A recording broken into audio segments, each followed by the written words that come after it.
Madam Speaker, I rise to make my contribution on the 2018-2019 budget that was presented to the people of Dominica yesterday.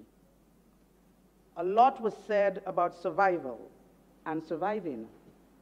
We heard about moving from survival to sustainability and success. We've over-exhausted the term resilient as if it was something new. However, resilience is integrated into human existence. In order to have maintained its presence in the age of multiple revolutions, natural disasters, social, mental, environmental, and socio-economical adversities, man had to learn to adapt. We had to be resilient. In the wake of Maria, our resilience as a people have been truly tested. Many fled our shores in search of greener pastures, and those of us who remain will have to employ best practices to ensure the survival of our country. Sustainability, on the other hand, Madam Speaker, is mostly defined as meeting the needs of the present without compromising the ability of future generations to meet their needs. Sustainability is reasoned on three pillars: social, environmental, and economical. People, planet, and profit. So the idea that this Dominica-led Labour Party government has articulated in the budget about building a resilient Dominica must start with a sustainable Dominica. Studies show that more criteria than resilience have to be taken into consideration when designing policies for the sustainable development of ecological economic systems.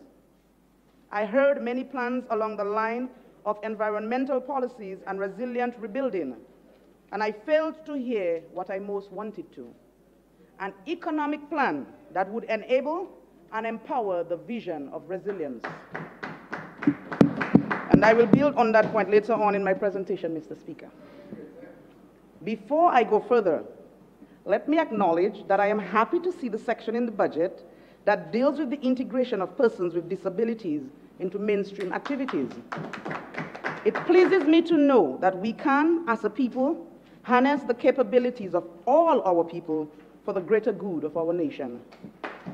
This is a step in the right direction, and we on this side of the House are committed to doing our part in that regard and embracing our brothers and sisters with disabilities. I am also happy to see that the age ranges for access of the National Health Insurance has been extended. We hope to be given more information as to where government is at as it relates to the National Health Program for the citizens.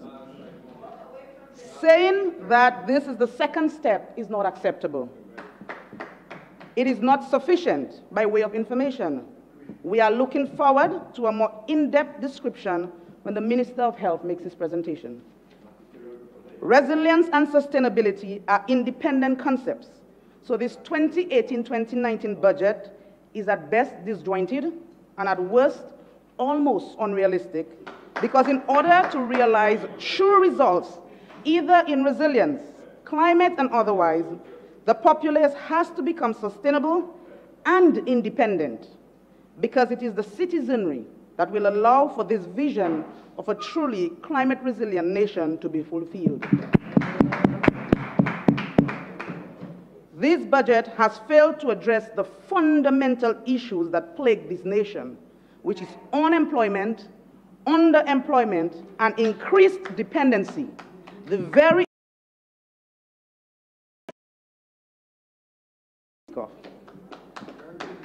The Prime Minister's budget address did not capture the economic policies that I was looking to hear. In fact, Mr. Speaker, the budget captures ever so clearly the modus operandi or the operation of the Dominica Labour Party. Keep them where we want them so we can rule them. But the people of Dominica has grasped onto that corn. Senator, Senator, yes, I think you should take that back. I withdraw. I withdraw. But the people of Dominica has grasped on to that corn, this deception of a perceived care for the people, and are rejecting this style of governance in flocks and droves. Seriously though, how long did you expect Dominicans to allow you to build their homes, re-roof their houses? How long did you expect them to be acceptance of the National Employment Program without becoming frustrated in a system with so few benefits? The hand-to-mouth style of survival, despite countless million-dollar budgets, that has done very little to improve the financial situation of the youth and middle class in particular, has outlived its uselessness. Dominicans are ready for the United Workers' Party transformation in this new era. Maria taught many lessons. Maria revealed much. She taught us that disasters has no color, no race, no creed. She taught us that anything worth doing is worth doing well. She presented the opportunity not only to rebuild, but to restructure our minds and infrastructure. Roofs long needing repair or replacements has now become a priority. Building codes and techniques that have not been employed in the construction sector had to be immediately enforced.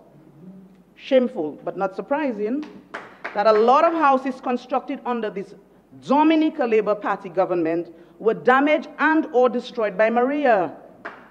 Notwithstanding the many untruths spoken by the Dominica Labour Party about the United Workers' Party government, the 1995 United Workers' Party Layo housing scheme was relatively unscathed by the hurricane, while the Dominica Labour Hillsborough Garden homes all lost their roofs. The old wing of the Dominica State College, constructed under the United Workers' Party, was untouched, while the wind unroofed the new building. Le ibon, di bon. When it's good, say it's good, Mr. Speaker. And a lot of what the United Workers' Party did was good. There are countless other examples that I don't have the time to delve into, and that is not so much of importance as what we must do moving forward.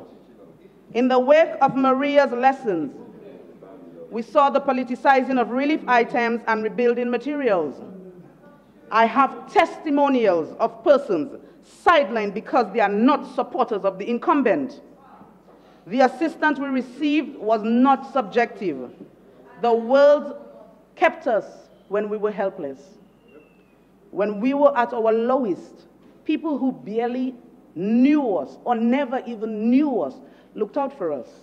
What happened to looking out for each other? We have witnessed post-Maria the sidelining of the opposition and their expertise and abilities, only useful when the political line was crossed. Our former colleague was once lazy and unproductive. Today he's ever since forgiven because he sings the piper's tune. Sad, Madam Speaker, and unacceptable. If we are to realize our true potential, then the skills and competencies of all should not be colored. We have not learned the lesson effectively of building back better and stronger, because a recent photograph that hit social media saw a building constructed in the Grand Bay constituency which did not reflect the building code that ought to be employed when constructing homes in this post-Maria era. Senator, Mr. Speaker, if you would like, I can present you with a photograph of this building. Do not go there, Senator. Okay. Do not go there. Withdraw. We have learned nothing, Mr. Speaker, when foods are being thrown out and the threats of rats and mosquitoes and all their associated illnesses are at an all-time high. Mr. Speaker, I wish that this budget captured the solution to the high rate of unemployment among our youth and women. And Mr. Speaker, this is not a speech. My contribution does not seek to denigrate anyone. Thank you. It does not seek to denigrate anyone. And if we are wise, we will take into consideration what the opposition is offering. Or rather, we can just ask those on the government side to demit office and allow the opposition to effect real change in Dominica. Listen to the contribution of the senator, please. Order, please. Order. Order. Order, please. In the cabinet.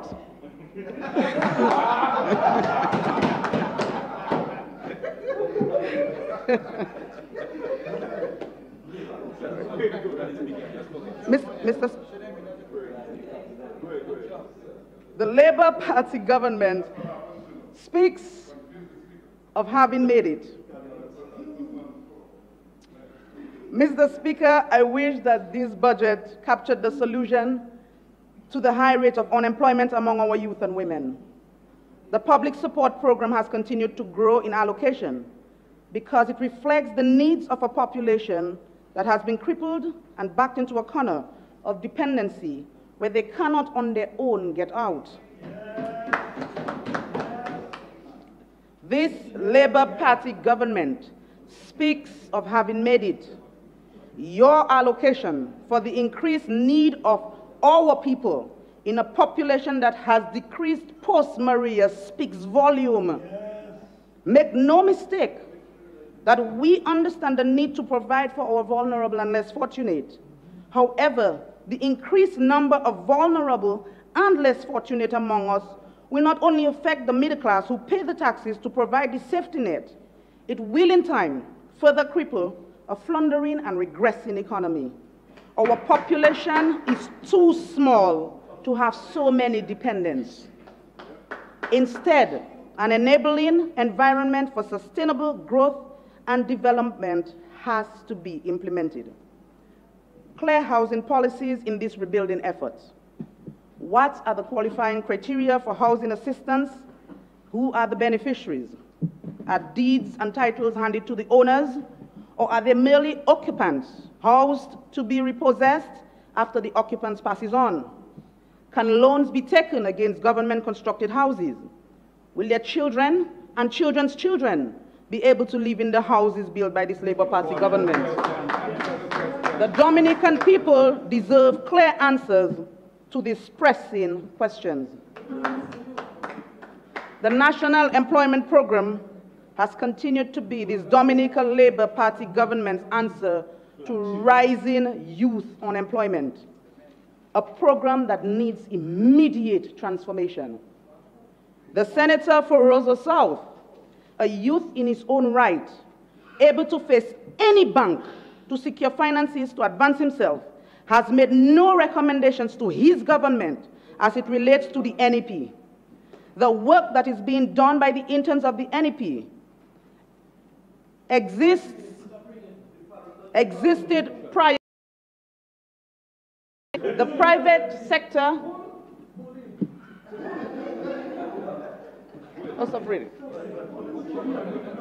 the private sector has hired a few. However, many are stuck in the public service, renewed contracts every 6 months, some as much as 3 years, without a beacon of hope as to when they will become fully employed, much less appointed. Nothing wrong in cleanup and beautification, nothing wrong in that. But you insult our people when you seek to make light of the spirit of volunteerism that was alive and well post-Maria. And though many of the NEP workers were paid to clean up, many, many persons volunteered their time freely. A lady? You're a lady? You speak of being in touch, Senator for Roseau South. How then did you not know of the funeral that the Honorable Pal Rep attended this afternoon of a former footballer who played football for Harlem Sports Club? You were present and giving your speech when that funeral was ongoing. Are you blind? Joshua Francis practically sleeps on the ground of Roseau South. Senator, your excited speech is just that. Order, please, order. Your excited speech is... Senator, remember, do not just refer to him as Joshua Francis, the parliamentary member for, representative right. for the Roseau South constituency. More personal asides? Your excited speech, Senator for Roseau South, is just that, pure excitement. It lacked credibility and persuasion. Young people are tired of this NEP and have no faith in this Dominica-led Labour Party government. You cannot do much more than you're doing now.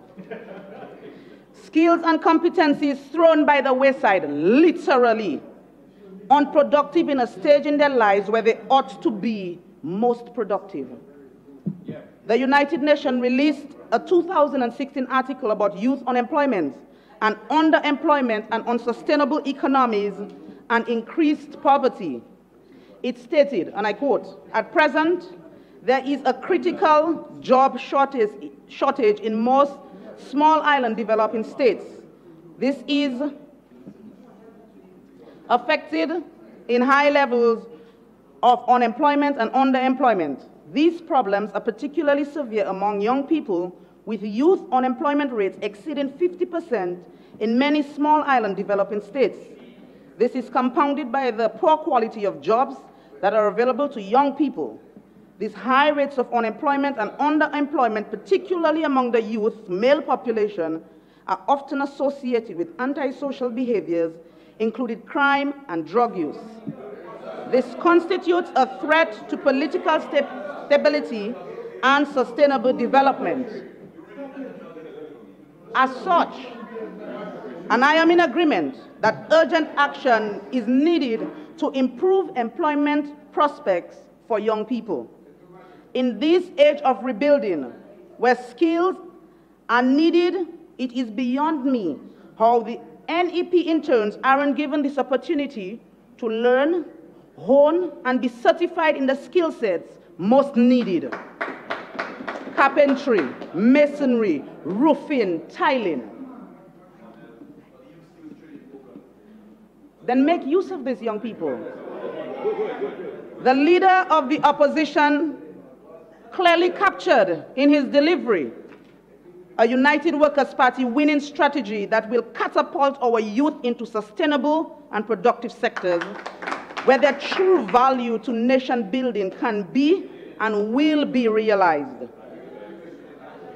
An agronomy, agriculture economy to include cannabis as a cash crop, and the recommitment to improve the road networks so access to farmlands are available, and upgrade and expand the fishing sector. As such, it will set the stage for manufacturing and entrepreneurship, the need for factory workers to take advantage of the jobs that will open up in that sector. Mr. Speaker, sorry, point of order, please. Mr. Speaker, I noticed that the senator is reading full time. I realized that she didn't ask permission, did she? Thank you very much. That's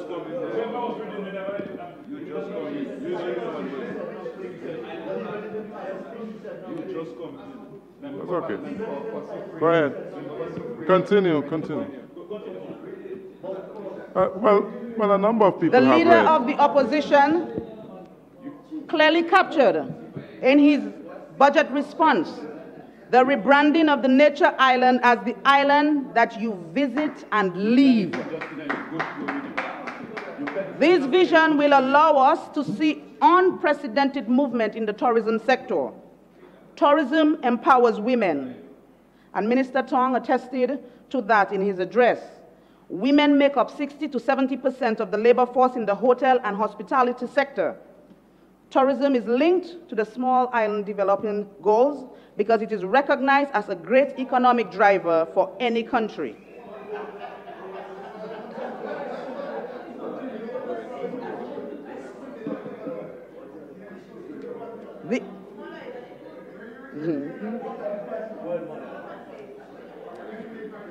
As a member of the youth community, I will say that the lack of plans to better the lives of the youth population is the reason why so many young people are currently disenfranchised and are running as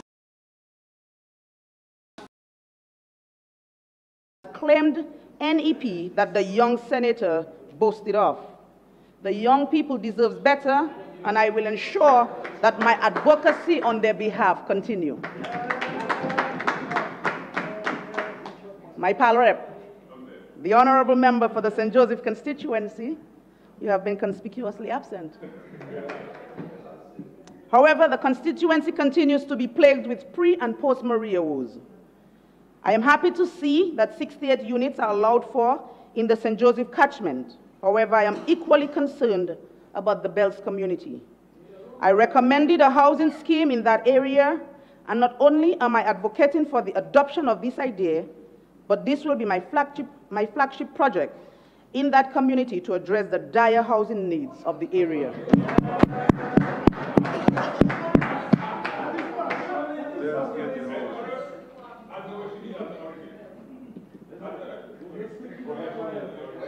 We welcome the New York Valley Bridge and will construct, not patch, a road to complement the bridge so that the bridge won't stay taking poussière or cobwebs, because motorists fear the road through the Layu Valley. The residents of Layu Park will be able to realize their true potential. Just to tell you that poussière is dust, eh? Poussière is dust, not powder. Dust. Oh, not powder. Dust. Okay, dust. The abattoir was supposed to have been a successful buffer for the high unemployment in the St. Joseph Parish. However, for its true potential to be realized, we must do things differently. Engagement of the necessary stakeholders, acquisition of lands for the rearing of birds and pigs, and the market to ensure that the ongoing waste can be mitigated.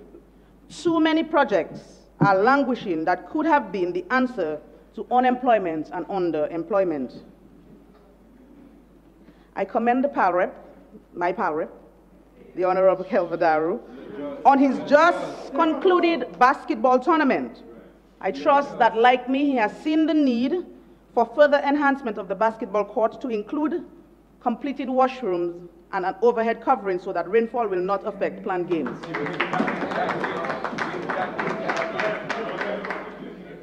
Almost.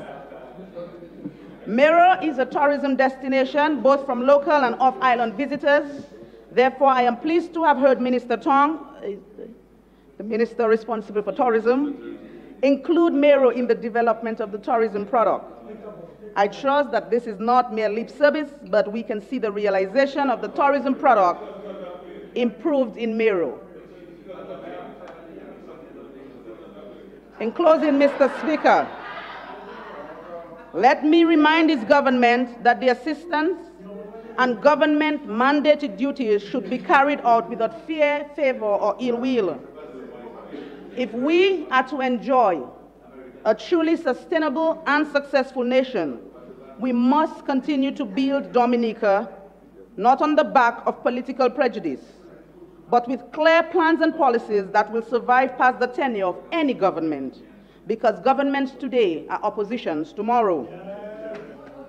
A sustainable Dominica is a Dominica that will be able to transition fluidly from the Dominica Labour Party government into the era of change and transformation that only the United Workers' Party can offer and deliver. I thank you, Mr. Speaker.